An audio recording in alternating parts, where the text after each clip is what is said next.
Hey everyone, and welcome to This Explainer. Today, we're tracing an absolutely wild American journey. We're going to start with vast, uncharted territories and go right down to the literal pixels and waveforms used to simulate our deepest fears. We're looking at how a massive geographic expansion created this perfect fertile ground for folklore, and then how modern creators use digital tools to recreate that exact feeling of dread. It's basically a journey from the physical unknown to the engineered unknown. Let's dive in. So here's our roadmap for today. First, we'll look at expanding the American map. Then, myths of the open road. Next up, crafting the eerie atmosphere. And finally, engineering fear and chaos. Section 1. Expanding the American map. To really understand our fear of the isolated road, we first have to look at how rapidly the United States gobbled up territory. It was incredibly fast. In 1803, the Louisiana Purchase literally doubled the size of the country. Then came Texas in 1845, and then that massive icy frontier of Alaska in 1867. And while all this land was being acquired, the U.S. population was practically doubling every 20 years. People were moving west, stepping into millions of square miles of completely untamed, sparsely populated space. Which brings up a really critical question. Think about it. When you combine these massive, dark new spaces with the sudden, honestly jarring invention of the high-speed automobile, what happens to the human imagination?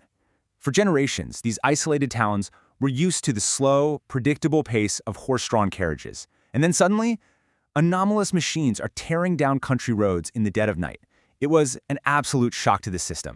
Moving right along to Section 2, Myths of the Open Road. It's fascinating how highway folklore perfectly mirrors history. Just look at this comparison. When the government passed the 1913 Webb-Kenyon Act, basically cracking down on liquor transport, illegal bootleggers started speeding through states like Alabama at midnight to evade officers. To terrified locals, these fast, anonymous vehicles became legendary blind tiger phantom cars. Fast forward a bit to the Cold War. Top-secret military bases expand in Nevada, and suddenly the desolate roads nearby are absolutely plagued by legends of UFOs and alien sightings.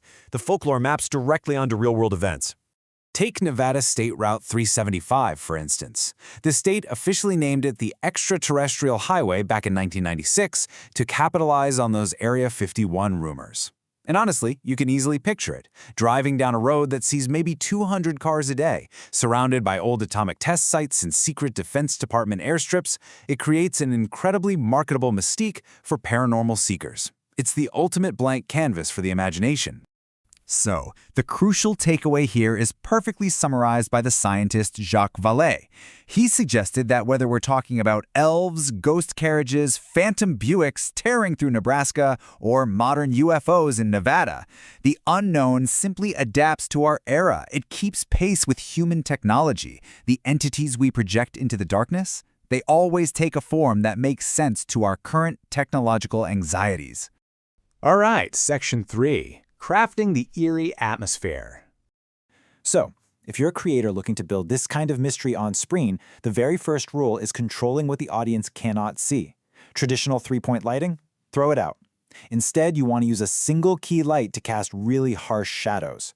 You rely heavily on backlighting, putting your subject right between the light source and the camera to create these striking, unreadable silhouettes. By deliberately keeping the environment underexposed and only revealing parts of the scene with distorted spotlighting like a flashlight beam, you force the audience to project their own fears into the dark background. You are literally weaponizing the shadows. And this is exactly why video games use things like volumetric fog and atmospheric scattering. It isn't just about making the sun look pretty, though it does do that. Yes, it helps hide technical limitations, but more importantly, it acts as a powerful art tool. It establishes a thick, uniform, ominous atmosphere that implicitly tells the player exactly how they should be feeling. Okay, to get a bit technical for a moment, game developers use formulas like the Beer-Lambert law to achieve this effect. It's basically a mathematical way to calculate how light gets trapped, absorbed, and scattered as it travels through a dense medium, like thick fog. When a developer applies this exponential fall-off function, essentially programming how quickly the light fades out, they are literally programming the darkness to swallow the light. This effectively blinds the player to whatever might be lurking up ahead on that lonely road. And by tweaking just a single variable, the scattering anisotropy or the G values, you completely change the psychological impact of a scene. Look at how manipulating this changes the feel of the light piercing through the dark. You can shift a scene from a natural, diffuse nighttime fog to a totally alien, intensely focused beam that looks like a UFO tractor beam or the blinding headlight of a phantom car. Which brings us to our final section, Section 4, Engineering Fear and Chaos. If you want to simulate the shaky, adrenaline-fueled panic of a phantom encounter, you don't just jiggle the camera. Nope. In software like Premiere Pro, you apply a transform effect, scale the footage up slightly so the black edges don't show, and add erratic position keyframes. But here is the real secret sauce. Step 4. Unchecking the composition shutter and setting your shutter angle to 360 degrees. This creates an extreme, dramatic motion blur that makes the jarring movement feel incredibly visceral. It perfectly mimics absolute, disorienting terror.